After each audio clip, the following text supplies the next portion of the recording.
Bonsoir, bienvenue à vous en direct sur Public Sénat. Nous consacrons une grande partie de cette édition à la situation en Égypte. Les événements se sont accélérés, les militaires ont pris les choses en main et exclu du jeu politique Mohamed Morsi. La présidence Morsi a pris fin ce soir. Ce dernier serait dans une caserne gardée et entouré de barbelés. Des millions d'Égyptiens fêtent cette nouvelle donne ce soir. Images de liesse et de joie, place Tahrir et aux alentours. Moment d'histoire et déjà la transition est en marche.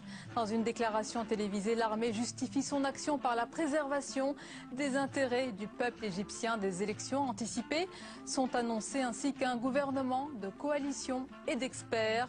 Le président de la Cour suprême constitutionnelle devient président par intérim. De nombreux invités dans un instant sur ce sujet. Voilà pour le programme de cette édition. Merci d'être en notre compagnie. Accélération incroyable donc des événements. L'après-Morsi a déjà commencé. Ambiance très festive, vous venez de le voir, place Tahrir. L'armée soigne son action ce soir pour ne pas donner l'impression d'un coup d'État, même si cela y ressemble beaucoup. La feuille de route prévoit une période de transition avec un gouvernement d'experts et des élections anticipées à venir. Les détails avec Flora Sauvage. Journée décisive en Égypte. L'armée a pris le contrôle de la télévision publique et elle s'est déployée près du palais présidentiel. Le président Mohamed Morsi a été destitué de ses fonctions. L'entourage du président égyptien dénonce un coup d'État militaire. L'armée a exposé sa feuille de route ce soir par le biais du chef d'état-major de l'armée, Abdel Fattah al-Sisi. Nous avions des espoirs de conciliation nationale pour mettre en place une feuille de route pour le futur qui nous donne des raisons de croire à un retour à la stabilité pour le peuple, d'une façon qui satisfasse ses inspirations et ses espoirs. Mais le discours du président la nuit dernière et avant la fin de l'ultimatum de 48 heures fut tel qu'il ne satisfait pas les requêtes du peuple. L'objectif de l'armée est d'instaurer une courte période de transition avant des élections présidentielles et législatives afin de mettre un terme à la grave crise qui touche l'Égypte. Le président de la Cour suprême constitutionnelle va assurer la période de transition et la Constitution est suspendue. Au moment où expirait l'ultimatum de l'armée, Mohamed Morsi a tenté une ultime ouverture en proposant de former un gouvernement de consensus, mais il était déjà trop tard. Des milliers de manifestants sont réunis place Tahrir au Caire. La tension est à son comble en Égypte. En une semaine, les affrontements entre pro et anti-Morsi ont fait 47 morts et des centaines de blessés.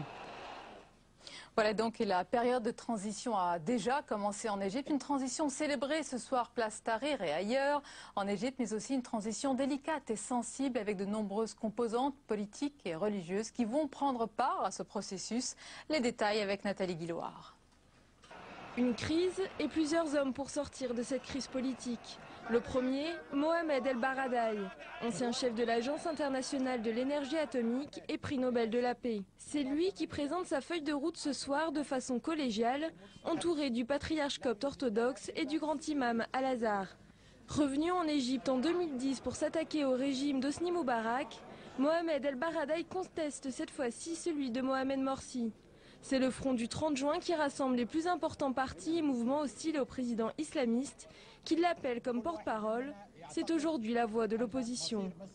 Autre homme fort de cette crise, le général Al-Sisi, le nouveau héros de la place Tahrir. Homme pieux et nationaliste, président du Conseil suprême des forces armées depuis 2012 et ministre de la Défense. Il a lancé lundi un ultimatum de 48 heures à Mohamed Morsi.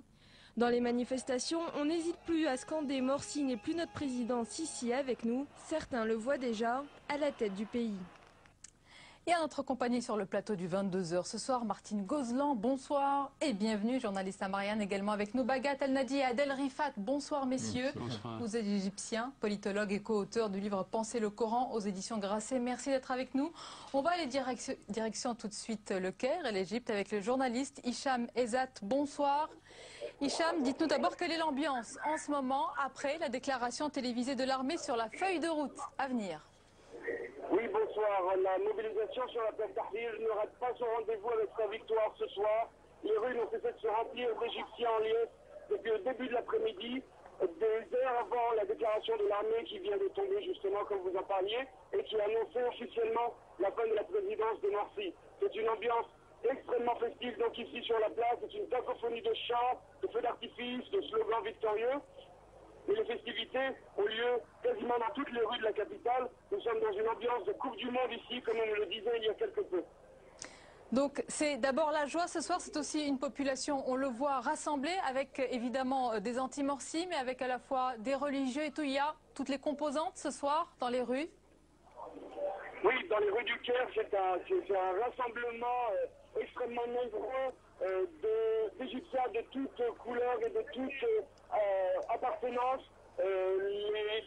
La force justement de cette mobilisation anti-morsi était de travailler beaucoup sur justement la fonction de réunir à nouveau le peuple égyptien qui avait eu le sentiment que la présidence de Morsi, le régime de Morsi l'avait quelque peu désunifié et dispersé les factions de cette population.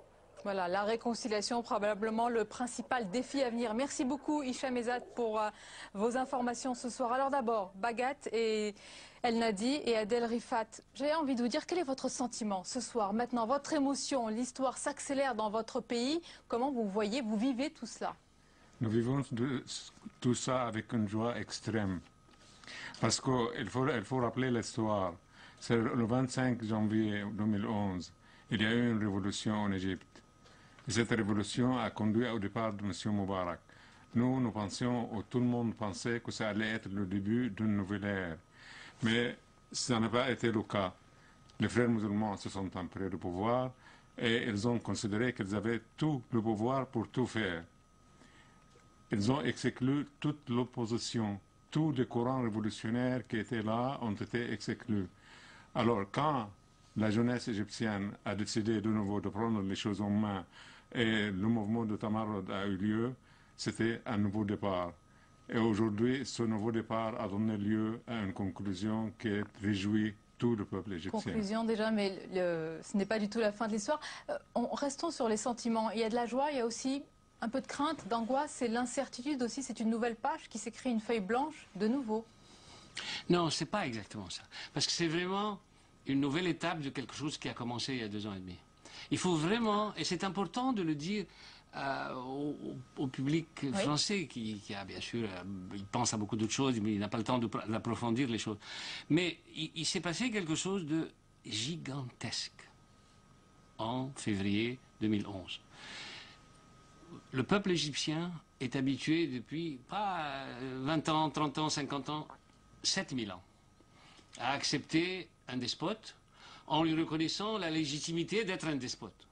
Et vous avez, quand on dit la rue, c'est quoi? C'est une foule atomisée et amorphe. Eh bien, ça a été la fin de cela. Il y a eu on parle de 10-12 millions à l'époque, hein, il y a 2 ans déjà, descendus pas dans la rue, dans les places publiques. C'est une autre noblesse, la place publique. C'est une agora. C'est des gens qui découvrent qu'ils existent, qu'ils parlent en leur propre nom, qui discutent avec d'autres qui aussi parlent en leur propre nom. C'est fantastique. Oui, c'est fantastique. Je vais laisser la parole à Martine Gozlan, mais une question. On a tous suivi la montée en puissance des manifestations anti-Morsi, et puis la vague de plus en plus forte des mécontentements. On ne va pas oublier qu'il est arrivé aussi par les urnes. Mohamed Morsi, on ne le balaye pas si vite. Vous parlez de despote. Vous voulez qu'on parle de ça? Oui, c'est ma question. On laisse d'abord madame parler. Non, mais c'est de ça forcément qu'on parle. Voilà. Oui, alors, arrivé par les urnes. Mais est-ce que les urnes autorisent le détournement de la démocratie? Parce que c'est bien de ça qu'il s'agit. C'est bien de ça qu'il s'agit quand on a vu finalement toutes les entorses, enfin les bavures, la façon de pulvériser la séparation des pouvoirs, le fait que des lois de la dictature étaient parfaitement reconduites, le fait que le pouvoir judiciaire était aux mains, d'ailleurs exactement comme en Tunisie, aux mains du pouvoir islamiste. Ce qui est frappant ce soir et depuis quelques jours, et ailleurs aussi, c'est que des peuples arabes, ou non arabes d'ailleurs, comme en Turquie, récusent la version politique de l'islam. et que ça ne veut pas dire qu'ils sont contre l'islam, bien entendu, je ne ferai pas la bévue énorme de dire que parmi ces millions d'Égyptiens qui ont demandé à ce qu'on licencie Mohamed selon vous Morsi, que les islamistes à l'épreuve du pouvoir ont échoué, en tous les cas en Égypte. Ils ont échoué, c'est-à-dire qu'on a vu qu'ils salissaient le religieux, et d'ailleurs nos amis en parlent en connaissance de cause, ils salissaient le religieux et ils se comportaient exactement comme des souverains, qui avaient squatté tous les privilèges. Hein. Je veux dire qu'ils ont échoué. Et c'est un échec qui aura un grand retentissement, pas seulement en Égypte, pas seulement dans les pays arabes, mais dans tous les pays islamiques. Parce que les frères musulmans étaient une organisation, ils sont une organisation née il y a 80 ans et qui a des branches un peu partout dans le monde arabe. Quelle était la force de ce mouvement? C'était de dire aux gens, l'islam est la solution. Ils n'étaient pas obligés de présenter des détails, un programme détaillé. Non, l'islam, c'est la solution. Maintenant, ils sont arrivés au pouvoir. Ils sont restés 1 an au pouvoir en Égypte. Ils avaient tous les moyens de réaliser leur projet. Qu'est-ce qu'ils ont fait? Ils ont aligné tout le peuple. Oui. Et on se souvient de ce que demandait la population égyptienne, notamment en 2011. C'était du pain, de la liberté, de la justice sociale, de la dignité. Ce sont les mêmes réclamations plus de 2 ans après, toujours plus fortes d'ailleurs qu'il y a 2 ans. Oui, c'est plus fort. Et le mouvement est encore plus vaste. C'est sans précédent. Vous savez que vous ne pouvez pas attirer 22 millions de personnes qui, chacune, rappelons-le, a signé. Oui, bon, les chiffres, même à 22, c'est bon. Qui, chacune, personnellement, a signé en donnant son nom, son adresse et sa carte d'identité. Donc, il faut du courage pour faire ça. Il y a du Tout courage. ça pour dire. Mais alors, non, parce que c'était juste pour déboucher sur votre question de départ. Mais il a été élu. Et d'ailleurs, Mathilde C'est un a très fait, bien il répondu. faut rappeler les faits, vous êtes d'accord? Il a été élu. Oui. Mais qu'est-ce qu'il a fait de cette élection? Il faut bien se rendre compte qu'il a détruit ce qui restait d'éléments d'état de droit.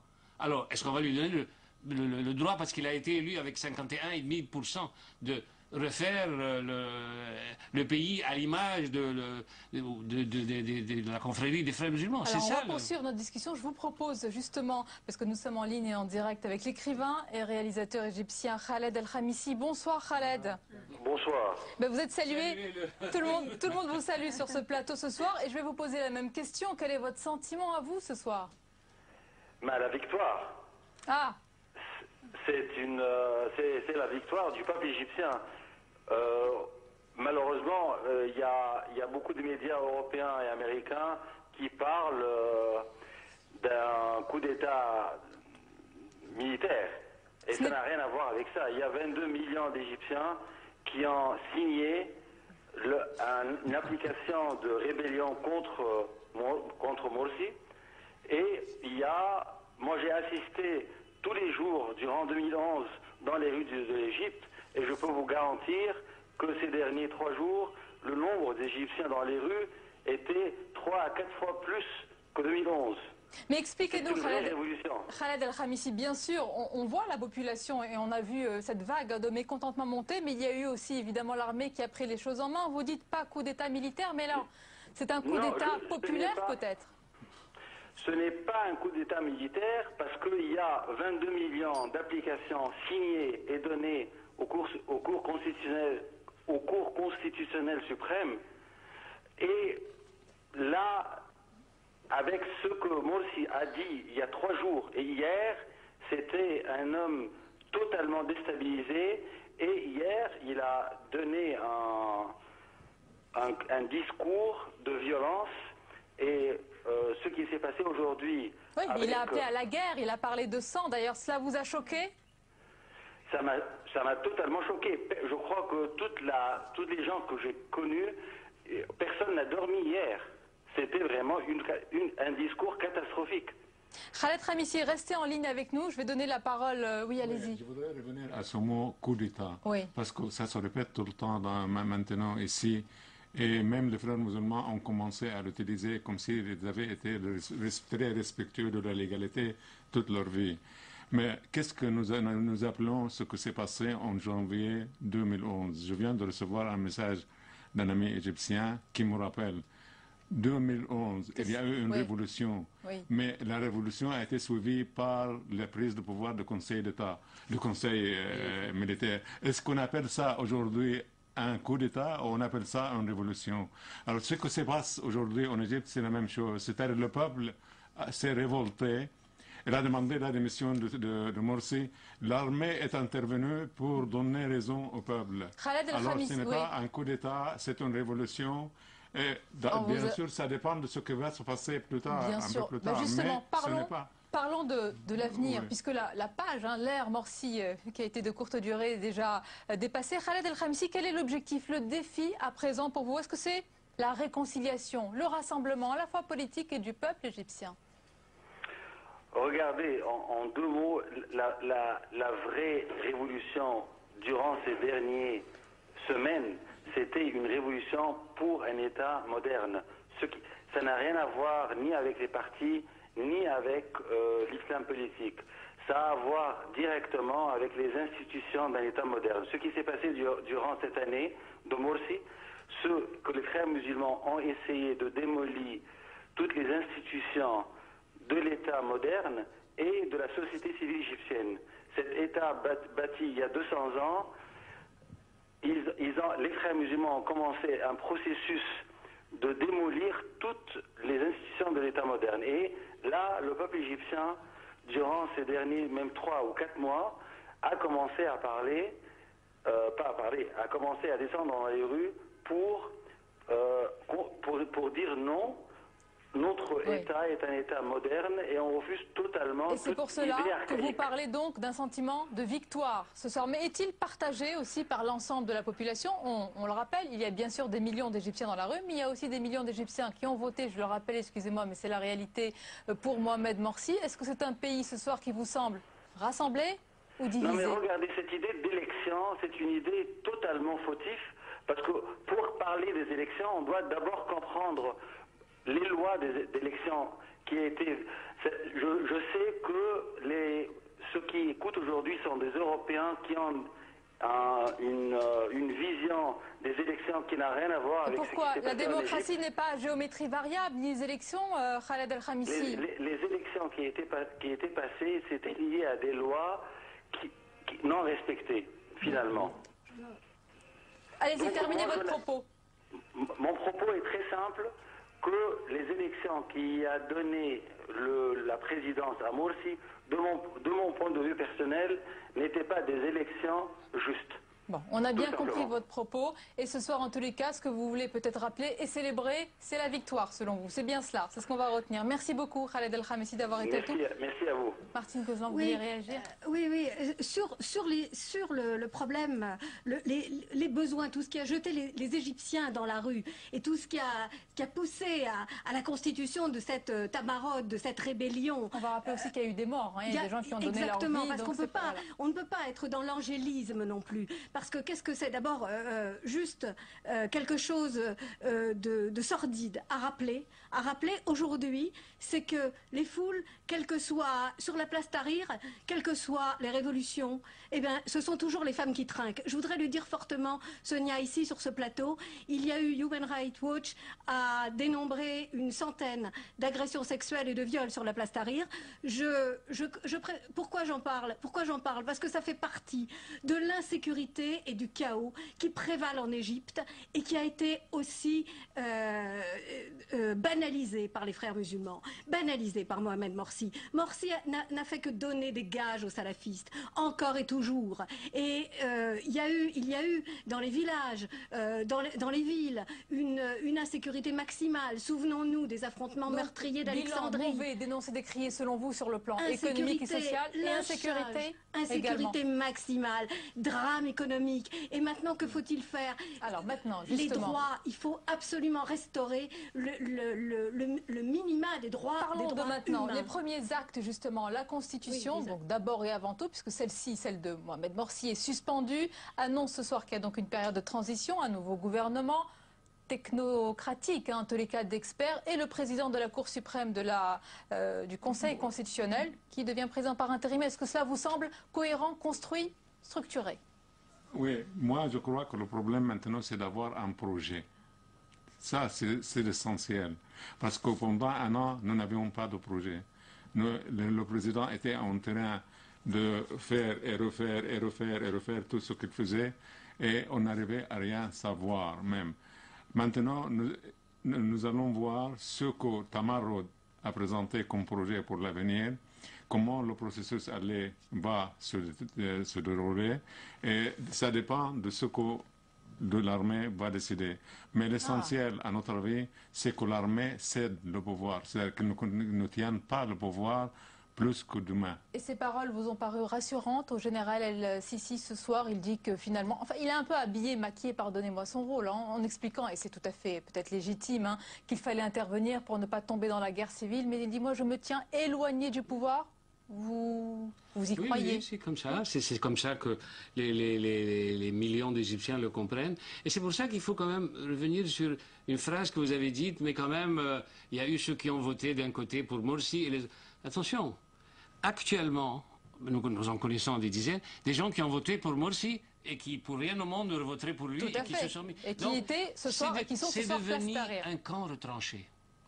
Je ne sais pas combien ça fait, mais vous ne pouvez pas les mettre sur un même plan, ni sur un pied d'égalité avec ces dizaines de millions qui, eux, représentent toutes les classes et tous les courants. Oui, mais pourquoi est-ce que, justement, cette expression très juste de camp retranché, pourquoi? Parce que les frères musulmans ont fait la preuve qu'ils ne gouvernaient pas pour une nation, pour un peuple, mais pour un clan. Pour un clan. Et c'est cela qui est en train de les délégitimer aux yeux des opinions dans le monde arabe. Est-ce qu'on peut faire un clin d'œil à l'histoire aussi? Quelle ironie quand même du sort pour Mohamed Morsi ce soir, quel retournement de l'histoire et finalement quelle leçon, alors que Moubarak est dans sa prison, celui qui est venu après lui, après la révolution, il est en résidence surveillée ce soir et ça risque de s'aggraver. Oui, et on brandit les portraits de Nasser. Mise en prison parce qu'elle l'ironie du sort. C'est seulement, ce n'est pas qu'elle n'a pas... Beaucoup de leçons, j'imagine, à tirer de cela. Beaucoup de leçons à tirer de cela pour le monde arabe. Oui, bien sûr, c'est que le peuple est là. C'est-à-dire, il faut maintenant compter avec le peuple. Pendant, je ne sais pas, 7 siècles, 7000 ans, les pharaons et les autres ne comptaient pas avec le peuple. Maintenant, il y a un fait nouveau, c'est que le peuple égyptien a commencé à intervenir. Et si des gens croyaient que l'intervention du 25 janvier 2011 était une exception, ils voient que ce n'est plus une exception. C'est-à-dire le peuple égyptien a décidé de prendre les choses en main et de décider pour lui-même. On a envie de croire... Oui, non mais ne soyez pas choqués par ma phrase. Aidé par l'armée, on est tous très contents qu'elle soit intervenue. Mais attention, ça ne veut pas dire qu'on va lui remettre Martine Gozlan, oui. Je peux, parce que cette armée... Il faut quand même se souvenir de ce qui s'est passé contre les manifestants pendant la période de transition. Donc, si vous voulez, encore une fois, pas d'angélisme. Nous sommes effectivement de nouveau à un moment totalement historique, mais en fait, nous n'arrêtons pas de naviguer sur l'histoire, tantôt chaotique, fébrile, douloureuse. Bon, la révolution n'est pas un zéphyr, c'est une tempête. Mais souvenons-nous de ce qui s'est passé contre les manifestants. Souvenons-nous des Coptes, des chrétiens d'Égypte contre lesquels l'armée a tiré. Souvenons-nous de toutes ces douleurs qu'elle a ravivées. Donc, ça n'est pas, ne faisons pas d'angélisme.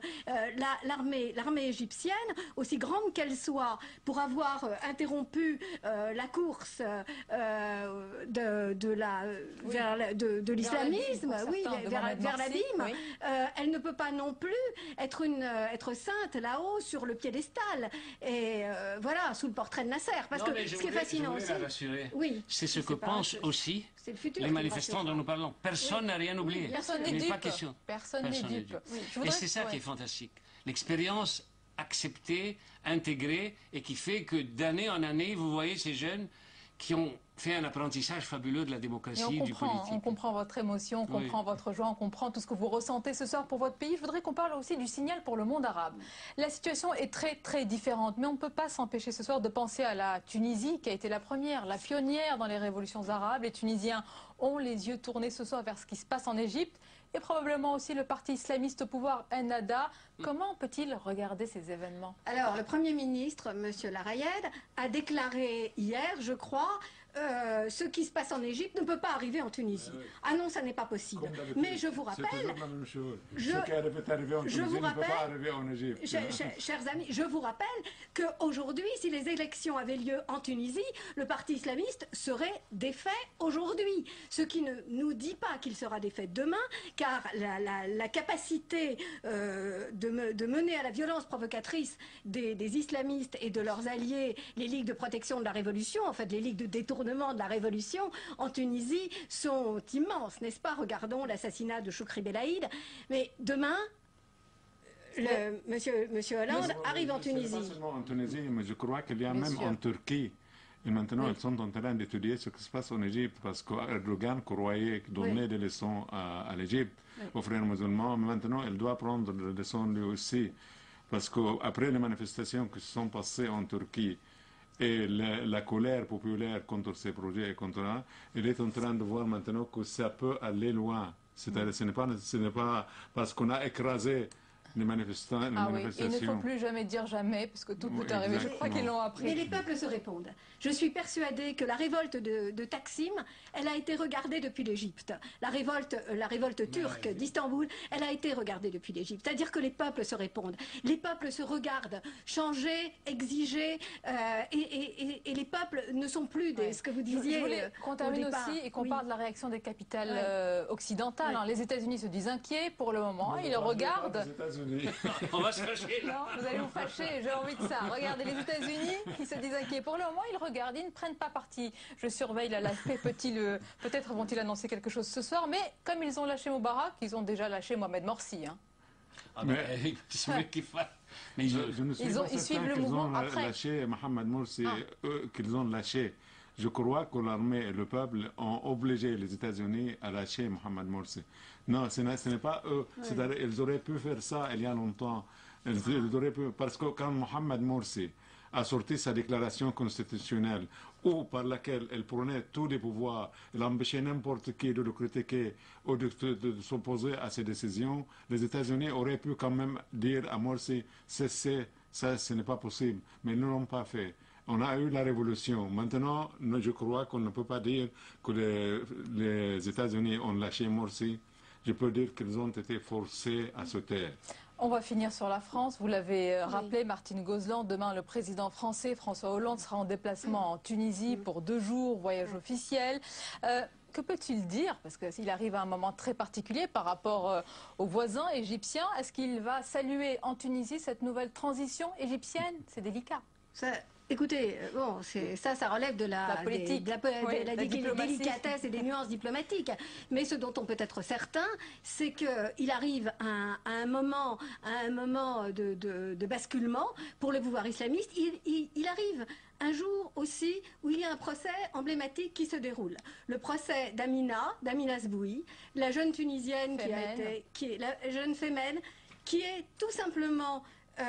qui risque de lourdes années de prison uniquement pour avoir tagué le mot « Femen » sur un mur sans s'être déshabillée. Et cette jeune fille qui est au cachot depuis de longues semaines, qui incarne, qui est une nouvelle icône d'un nouveau féminisme générationnel.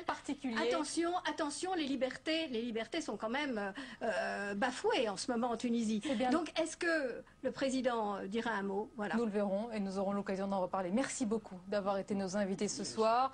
Merci à vous, merci d'avoir exprimé votre joie. On espère aussi que ce vent d'optimisme va porter pour les jours, les semaines et les mois à venir pour ce pays. Merci à vous. Voilà ce que l'on pouvait dire sur cette intense actualité égyptienne. Nous reviendrons bien sûr sur ce sujet avec les éléments nouveaux qui nous parviennent au fur et à mesure de la soirée. Et retour en France à présent.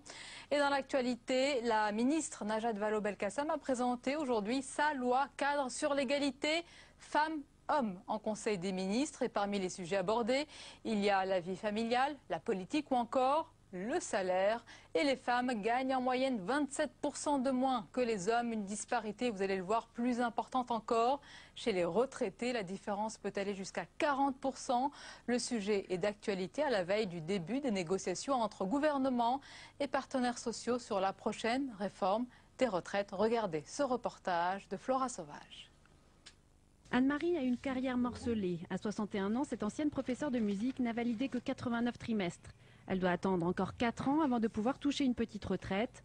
À la naissance de sa première fille, elle quitte l'enseignement et elle travaille pour son mari, avocat, sans être déclarée.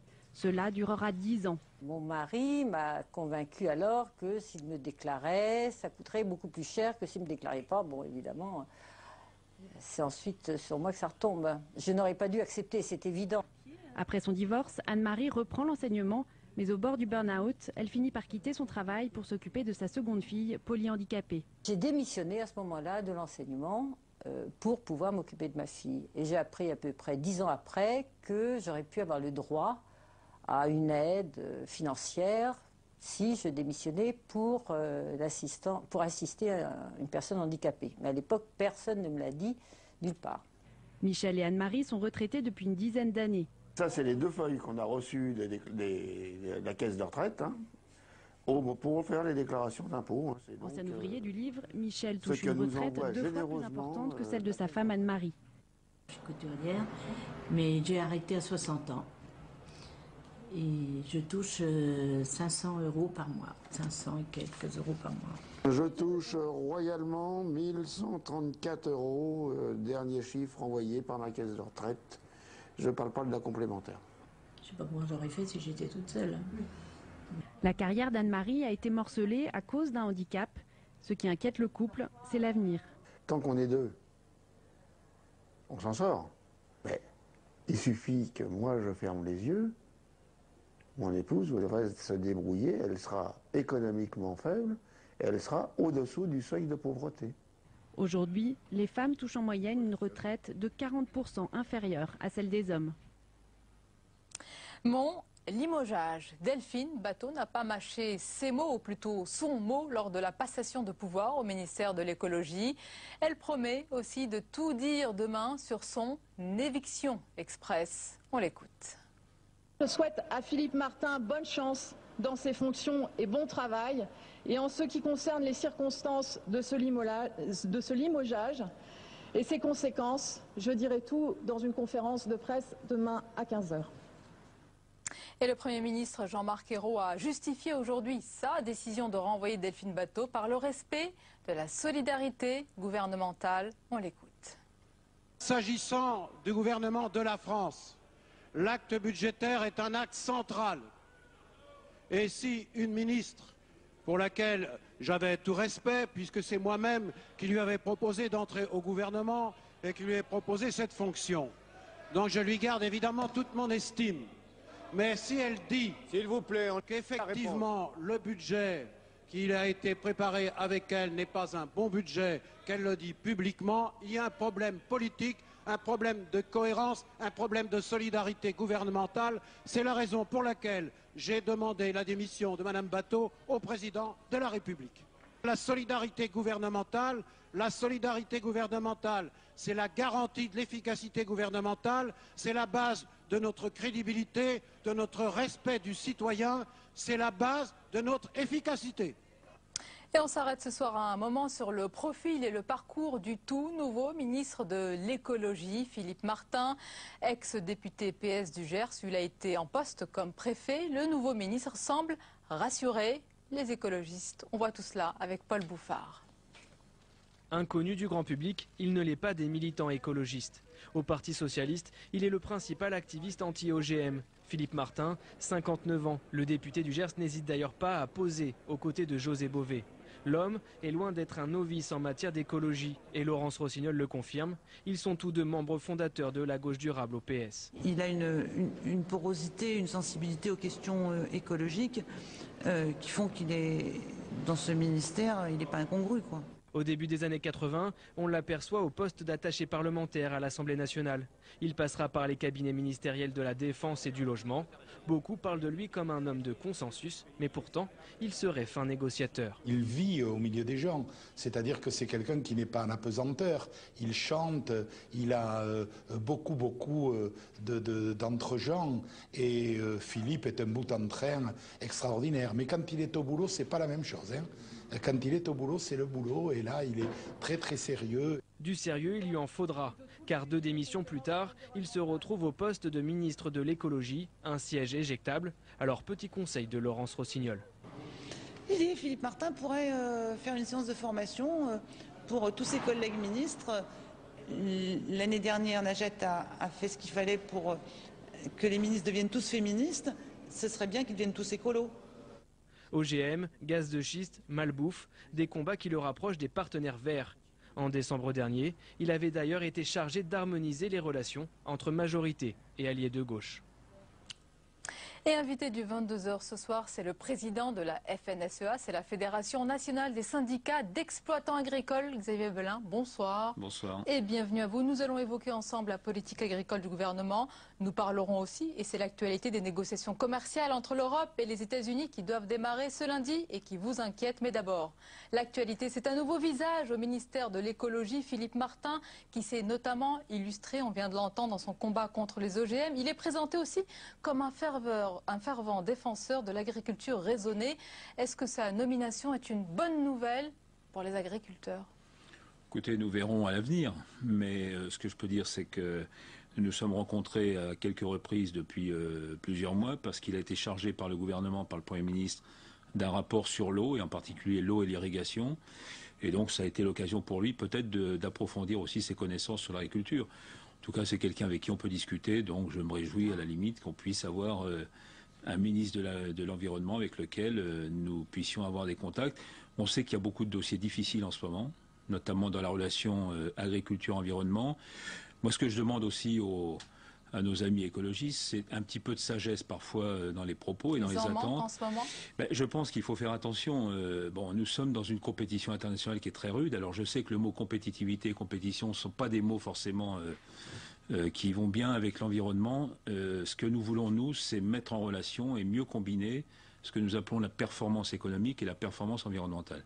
Et je crois que l'agriculture y réussit de mieux en mieux. En tout cas, c'est un pari que nous voulons tenir absolument par rapport aux consommateurs et à nos concitoyens. Est-ce que ce nouveau ministre peut être celui qui va réconcilier alors les deux approches opposées dans certains domaines de l'écologie et de l'agriculture? Je crois qu'il ne faut pas les opposer parce qu'on oublie trop souvent qu'un agriculteur, à travers son troupeau, à travers ses terres, c'est d'abord son outil de travail qu'il a à protéger.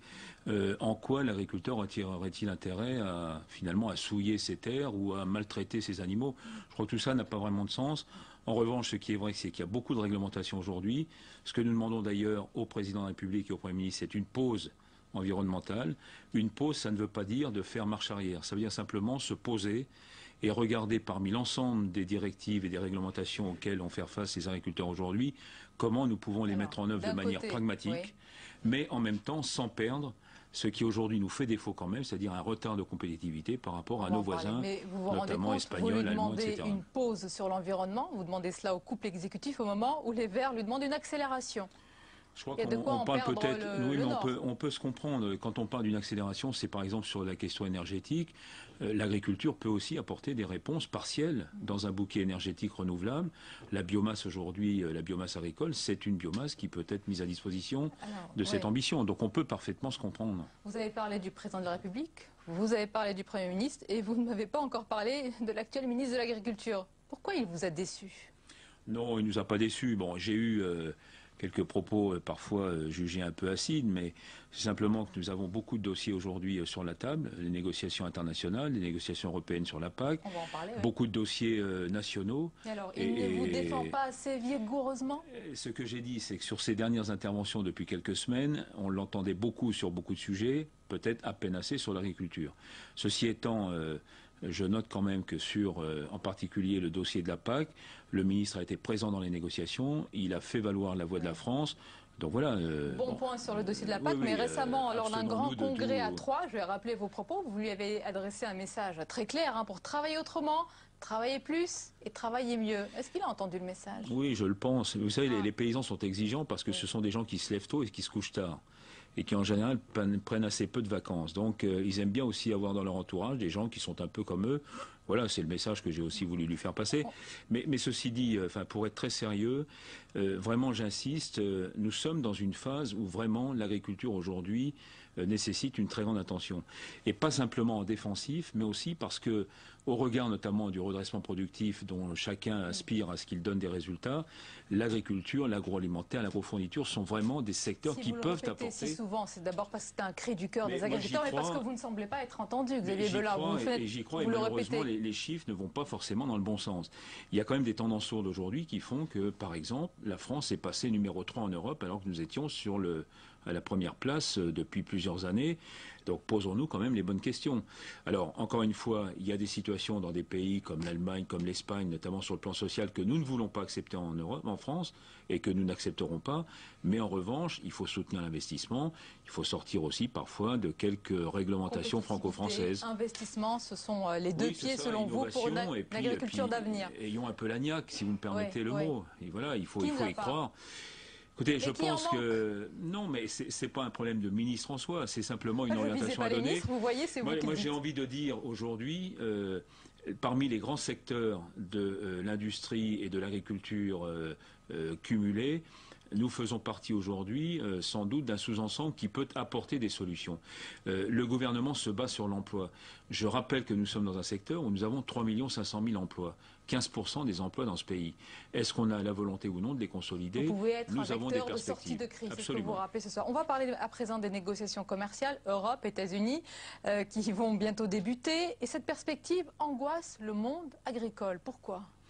Elle l'angoisse d'abord pour une raison, et c'était votre premier sujet finalement, c'est que nous voyons bien qu'à l'échelle mondiale aujourd'hui, les questions alimentaires sont devenues des questions essentielles, pour ne pas dire fondamentales. Le sujet sur l'Égypte tout à l'heure était passionnant. Je rappellerai simplement ce fait, 2007-2008, les émeutes de la faim ont démarré en Égypte. C'est peut-être pas un hasard si on retrouve aujourd'hui aussi dans ce même pays une révolution qui veut à la fois la démocratie. Les questions alimentaires sont d'une actualité criante. Absolument. Et donc, ça participe au fond d'un nouveau regard par rapport à cette idée peut-être un peu simple, voire simpliste depuis quelques années, où on nous expliquait qu'après tout, on pouvait avoir une partie du monde qui nourrisse l'autre partie. Cette théorie-là, elle est obsolète. Aujourd'hui, nous sommes tous convaincus, de plus en plus, qu'il faut consolider toutes les agricultures du monde et respecter au fond les agricultures pour ce qu'elles sont dans chacun des sous-ensembles. L'état d'esprit que vous voulez insuffler pour ces négociations. Est-ce que vous pensez qu'en échange de l'exception culturelle que nous avons obtenue, c'est-à-dire de préserver et d'exclure cette exception des négociations, est-ce que vous pensez que les États-Unis vont nous refiler le poulet chloré, le bœuf aux hormones et que sais-je encore? C'est un peu le deuxième point que je voulais soulever devant vous. Bon, nous avons, bien sûr, nous nous sommes associés à la notion d'exception culturelle et ça ne nous pose pas plus de problèmes que cela. Simplement, nous ne voudrions pas être finalement les victimes, ou en quelque sorte les collatéraux d'une exception, sachant qu'il y a deux conceptions de l'agriculture d'alimentation, de part et d'autre de l'Atlantique. Une conception américaine où finalement ce qui compte, c'est que le produit exporté soit un produit sain sur le plan sanitaire et hygiénique, peu importe la manière dont ça a été produit, alors qu'en Europe, et en France en particulier, nous avons une autre approche qui fait que du producteur jusqu'au distributeur, à chaque maillon de la filière, on se donne des cahiers des charges, des exigences. Et vous demandez des garanties, et il faut des lignes rouges ce soir pour ces négociations qui démarrent lundi. Je prends un exemple simple, nous avons beaucoup d'IGP ou d'AOC, des produits sous signe de qualité. Il faudrait les faire reconnaître là aussi comme étant une particularité française-européenne, mais dans l'autre sens, nous demandons aussi à pouvoir pénétrer un peu mieux le marché américain sur des produits laitiers, sur des fromages et autres. Xavier Belin, président de la FNSEA, merci beaucoup d'avoir été notre invité ce soir. Excusez-nous pour cette actualité chargée. Justement, très importante, vous le dites aussi, on va rappeler la principale information de cette édition. En Égypte, les militaires ont pris les choses en main et exclu du jeu politique Mohamed Morsi. La présidence Morsi a donc pris fin ce soir et ce dernier serait dans une caserne gardée et entourée de barbelés. Des millions d'Égyptiens, vous le voyez sur ces images, fêtent cette nouvelle donne, image de joie, de liesse, d'optimisme, place Tahrir. Moment d'histoire également et déjà la transition est en marche. Dans une déclaration télévisée en début de soirée, l'armée, par la voix du général Al-Sisi, justifie son action par la préservation des intérêts du peuple égyptien et annonce que la constitution est suspendue. Des élections anticipées sont annoncées ainsi qu'un gouvernement de coalition et d'experts. Le président de la Cour suprême constitutionnelle, Adli Mansour, devient ce soir président par intérim. Voilà pour cette situation égyptienne. On arrive à la fin de ce journal. Merci de votre fidélité. Douce soirée. À demain, avec plaisir.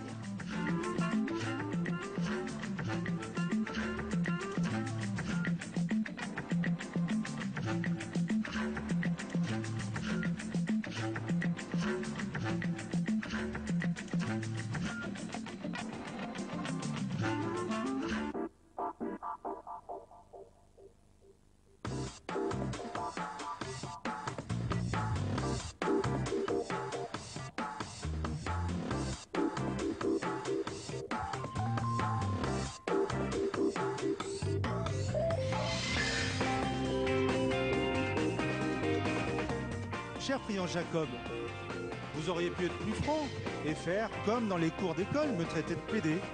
Voilà, cette injure qui fait tant de mal, notamment aux jeunes qui découvrent leur sexualité. Je tiens à vous rassurer, cher Priant Jacob, j'assume, j'en suis fier. Malgré une longue tradition de bronca et de prise de bec, on est parfois surpris par certaines scènes observées récemment sur les bancs de l'Assemblée. Alors s'agit-il d'une question d'âge et de génération? L'alternance a-t-elle produit un nouveau style, voire de nouvelles techniques pour déstabiliser le ministre ou l'adversaire? Et comment se sont traduits à l'Assemblée les récentes difficultés auxquelles a dû faire face le gouvernement? Pour répondre à ces questions et pour déshabiller en tout bien, en tout honneur, les trublions de l'Assemblée avec nous 4 invités. Patrick Roger, journaliste au Monde. Vous suivez quotidiennement la vie parfois mouvementée du Parlement. Jean Garrigue, historien spécialiste du Parlement, pour mettre en perspective ses armes parlementaires. Isabelle Vera-Masson, politologue. Vous avez notamment travaillé sur les comportements des femmes et vis-à-vis des femmes en politique. On verra qu'il en est beaucoup question ces temps-ci. Et enfin, Denis Bertrand, sémiologue et habitué de l'émission, pour commenter ces images parfois ambiguës, surtout quand certains hommes se piquent de sollicitude à l'égard de leurs jeunes collègues. Alors, exemple tout d'abord avec Karine Berger, jeune députée socialiste lors de sa première intervention dans l'hémicycle. Ce jour-là, l'Assemblée était présidée, non par un socialiste, mais par un UMP. Ça arrive de temps en temps. Marc Le Fur, on écoute. Alors que M. Sauvadet parle de flexi-sécurité, c'est-à-dire qu'il considère que c'est aux salariés de s'adapter ou de disparaître sur le marché du travail, M. Bison affirme que le dispositif de défiscalisation est en protection des salariés contre la dureté des entreprises. Quelle est votre position? Cet argument, ce dispositif est-il en faveur ou en défaveur des salariés? Monsieur Lamblin, mes chers collègues, je vous en prie, ma chère collègue. Écoutons-nous les uns les autres. Notre collègue s'exprime pour la première fois dans cette enceinte. On comprend son émotion. Nous l'avons partagée il y a bien longtemps. Donc nous allons l'écouter gentiment, et on passera après aux autres orateurs qui seront écoutés avec la même attention d'ailleurs. je vous remercie, Monsieur le Président. Je vous assure que je n'ai aucune émotion, mais j'apprécie votre sollicitude.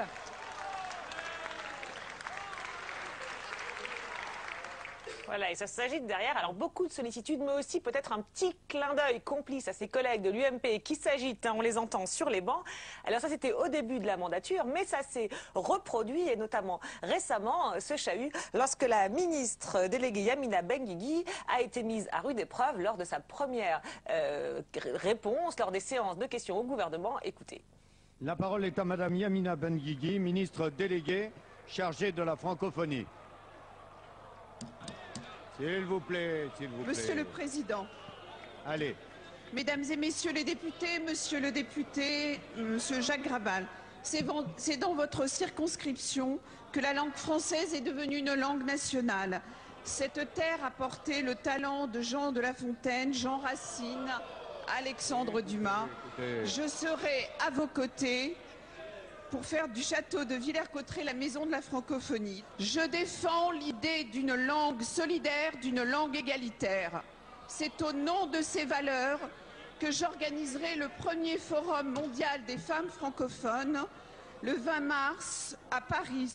Voilà, alors on n'entend pas très bien ce qui se dit, mais par exemple, lorsqu'elle parle d'une langue solidaire et égalitaire, alors on rit et par exemple on réclame, Hervé Mariton, peut-on avoir une traduction? Donc voilà, c'est un peu la tonalité des échanges. Et alors, la question, c'est un chahut habituel ou que s'est-il passé ce jour-là? Je vous propose d'écouter la lecture et l'interprétation qu'en a faite la ministre quelques jours plus tard dans une émission de radio et de télévision. Ce que j'ai trouvé de très choquant, par exemple à l'Assemblée nationale, c'est le machisme ambiant. Il est insupportable, il est inadmissible. Peu importe, on peut ne pas être d'accord avec mais on ne peut pas laisser en tout cas mes convictions, les laisser à la porte de l'Assemblée. C'est-à-dire vous allez pour vous exprimer, vous avez l'impression que vous êtes toutes nues et que c'est graveleux et on ne peut pas rentrer. Parce que je rentrais dans prendre le micro et les insulter de la même manière, c'est pas possible. Donc en tout cas, j'ai pas encore trouvé. Ça, c'est une grande déception. Voilà, alors pas de doute pour elle, c'est sexiste. Alors, question, Isabelle Varamasson, est-ce que ce chahut, selon vous, hein, qu'on observe comme ça, et sur les bancs de l'Assemblée, à l'égard des femmes, ministres, comme on l'a vu là, est un chahut sexiste? Est-ce que ce chahut est sexiste? Alors moi, je n'ai pas vu en quoi il était sexiste. Ce qui est vrai, c'est qu'elle paraît très féminine. Elle a les ongles longs et rouges, la coiffure est très apprêtée. On est dans une femme, face à une femme qui a véritablement joue le jeu de la féminité. C'est pas Margaret Thatcher ou Angela Merkel. Enfin, bon, on voit bien qu'elle prend ce risque. Mais dans les réflexions, dans le brouhaha, on n'a pas entendu, en tous les cas, j'ai pas entendu d'allusion sexiste. Alors, est-ce qu'elle se sert de sa place, sa situation de femme pour se défendre? Est-ce qu'elle a entendu quelque chose que nous n'avons pas entendu? En tous les cas, c'est vrai qu'il y a toujours cette ambiguïté lorsqu'une femme apparaît et qu'elle se positionne en tant que femme d'une manière assez claire. Il y a toujours l'ambiguïté de la réaction des gens. C'est vrai que c'est surprenant. Alors, on va vous faire réagir, on va peut-être Denis Bertrand sur parce que ça a été beaucoup interprété comme des chahuts sexistes, hein, notamment dans la presse. Voilà, lorsqu'on est revenu dessus plusieurs fois. Et puis on va voir d'autres exemples. Mais c'est vrai que sur les comptes rendus de séance, hein, on voit rien à proprement parler sexiste. Hein, voilà, petite mimique ironique quand il y a Mme Benguigui cite Jean de La Fontaine ou Racine du genre waouh la bonne élève. Voilà, quand elle cite à un moment combien de pères de la première génération. Bon, ironie, mais il n'y a plus de pères aujourd'hui. Il y a que des parents. C'était après le débat entre guillemets mariage pour tous. Donc voilà, c'est vrai qu'on n'a pas nous lu de choses à proprement parler sexistes. Donc la question, Denis Bertrand, enfin, selon vous, c'est de quoi s'agit-il concrètement? Est-ce qu'on peut dire que c'est du bizutage, c'est quoi, c'est du chahut, c'est de la déstabilisation, il y a un peu de sexisme? Comment vous analysez ces images? Je crois d'abord quand même que ce sont des micro-événements qui ne absolument. Ce n'est pas le cœur du débat parlementaire. Qui ne transparaissent pas dans la restitution du débat parlementaire, ou peu, et qui ne transparaissent pas d'ailleurs très fortement à la télévision, parce que les sons sont sélectionnés.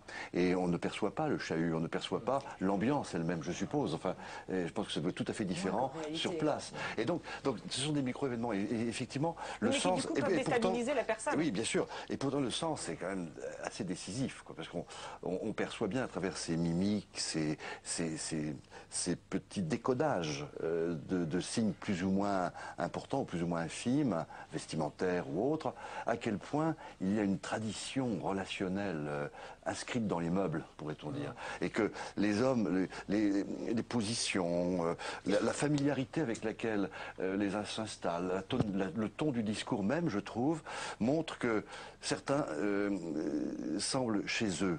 Et qu'il y a une sorte d'appartenance au lieu. Quoi. Ah d'accord, c'est-à-dire que les hommes qui l'écoutent comme ça, ils sont chez eux. Ils sont chez eux. Et elle n'est pas chez elle. La remarque du président, c'est intéressant. Il disait, vous êtes nouvelle ici, nous on est des habitués, ça fait longtemps qu'on est là, etc. Ce qui était une pique, bien sûr, un petit peu polémique, mais qui était en même temps le signe d'une sorte d'appartenance au lieu. Les hommes sont dans leur lieu. Et c'est comme s'il y avait une éruption tout de même d'éléments un peu étrangers au lieu. Alors un mot, parce qu'on va faire réagir Patrick Roger. Oui, tout de même, je crois qu'il y a une différence entre la première et la deuxième intervention, en ce qui concerne le sexisme. La première intervention, j'ai trouvé que la réaction du président était beaucoup plus sexiste, parce qu'on a retrouvé le vocabulaire classique concernant les femmes. Ce qui n'est pas le cas de la deuxième. Absolument. L'émotion, l'espèce de gentillesse un petit peu surplombante de l'homme sur cette jeune femme, alors qu'elle avait au contraire, donc c'était absolument pas justifié, un discours extrêmement technique, extrêmement tenu, et même si elle a bafouillé, alors là peut-être parce qu'elle était nouvelle, ou parce qu'il y avait beaucoup de cris autour d'elle, elle n'avait aucune raison d'être ramenée à son genre et à sa situation de femme. D'accord, parce que l'émotion, c'est féminin. C'est féminin, c'est bien connu. Voilà. Alors Patrick Roger, justement, c'est vrai que, comme disait Denis Bertrand, ça se voit pas forcément à la télévision, mais dans vous qui êtes souvent à l'Assemblée, ça s'entend beaucoup plus. Vous les interprétez comment, ces scènes, et que pensez-vous de cette lecture très sexiste qu'on en a fait, parce qu'on parle beaucoup aujourd'hui, hein, c'est marrant, c'est un sujet qui revient, intéressant, le sexisme dans l'hémicycle. Oui, mais parce que c'est une réalité. D'abord, le Parlement, jusqu'en 1945, ça a été un lieu exclusivement masculin. Vieux, ça. Oui, mais n'empêche que ça imprègne ces lieux. Donc maintenant, effectivement, il y a des femmes députées, il y a des femmes sénatrices, mais on a toujours l'impression qu'elles ne sont pas encore totalement dès lors, du moins reconnues comme telles. Il y a de fait... C'est ce que vous sentez dans ces séquences? Alors, en l'occurrence, particulièrement vis-à-vis de Yamina Benguigui. C'est la seule membre du gouvernement qui n'était pas encore intervenue aux questions. Par ailleurs, elle est toujours considérée, elle, un petit peu comme une étrangère au monde politique. Donc il y a une question effectivement de légitimité. Et on voit effectivement que sa réponse, elle la lit, elle l'avait écrite, elle l'avait travaillée. Oui, voilà, on va dire que c'est du bizutage classique, peut-être. Oui.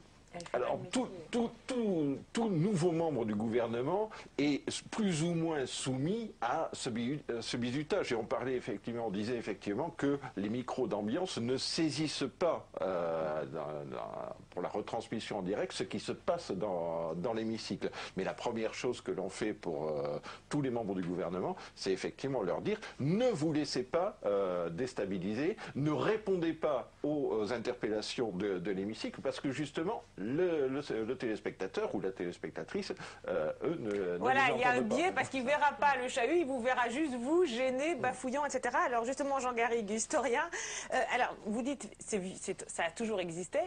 En même temps, on a l'impression que, parce que dans la précédente mandature, les ministres de Nicolas Sarkozy, il y avait beaucoup de femmes aussi, et on n'a pas souvenir d'avoir eu ce genre de chahut, je ne sais pas, ou ce genre de déstabilisation, alors que c'est notre mémoire qui nous trahit, ou alors c'est un rapport droite-gauche, un rapport différent. J'ai l'impression que votre mémoire vous trahit un petit peu, parce que je pense que ce type de comportement, on l'a dit tout à l'heure, il y a 50 ans d'histoire des femmes, un peu plus, mais il faut s'y habituer, c'est difficile pour ces hommes.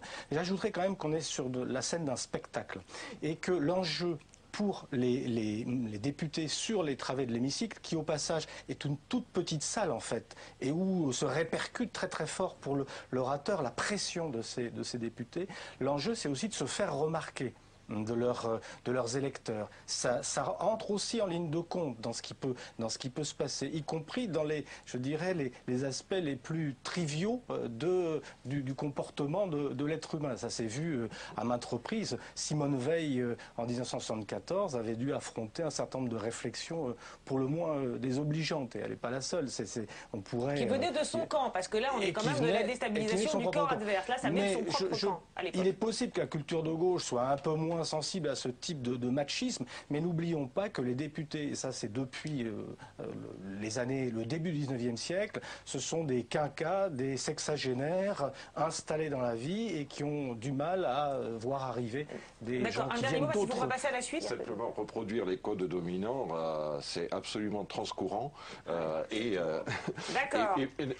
dernière chose, malgré tout, Yamina Benguigui explique la manière dont elle a perçu les choses. Et je crois effectivement que seules les femmes sont en mesure de dire l'oppression qu'elles subissent. Qu'elles ressentent, d'accord. Mais c'est toujours... Alors, peut-être que si on en parle plus ces temps-ci, je ne sais pas, c'est une hypothèse, vous me direz ce que vous en pensez, c'est parce que les femmes elles-mêmes réagissent, alors on l'a vu Yamina Benguigui réagir après, elles réagissent aussi sur le moment, ce qui était peut-être pour le coup moins le cas auparavant.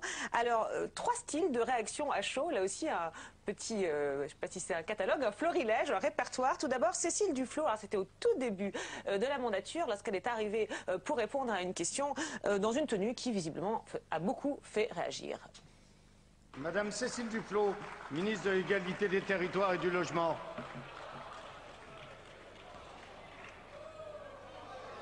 Monsieur le Président. Allez, écoutez. Mesdames et messieurs les députés, mais surtout messieurs, visiblement, monsieur le député Fromentin. Je voudrais vous indiquer que sur ce qui concerne le Grand Paris, qui est un projet qui concerne des millions de franciliens.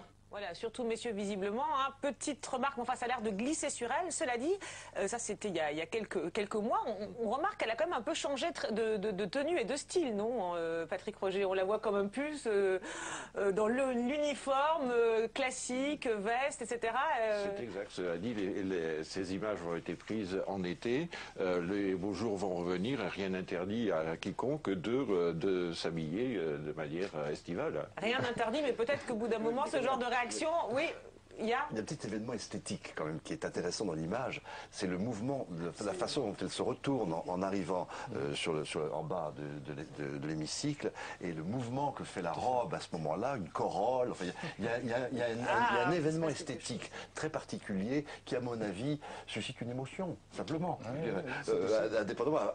indépendamment ou antérieurement au jugement. Le mouvement de la robe, c'est pas tant les fleurs que le mouvement, vous êtes d'accord? Oui, je suis d'accord. Souvenons-nous du scandale que Jack Lang avait provoqué, et là on sort du machisme, lorsqu'il était venu sans cravate, avec son espèce de chemise, son col Mao. Les codes vestimentaires, pour cette classe politique très conservatrice sur bien des aspects, ça compte. On a vu la réaction de Cécile Duflot, petit tacle humoristique. Autre technique, le mauvais point attribué en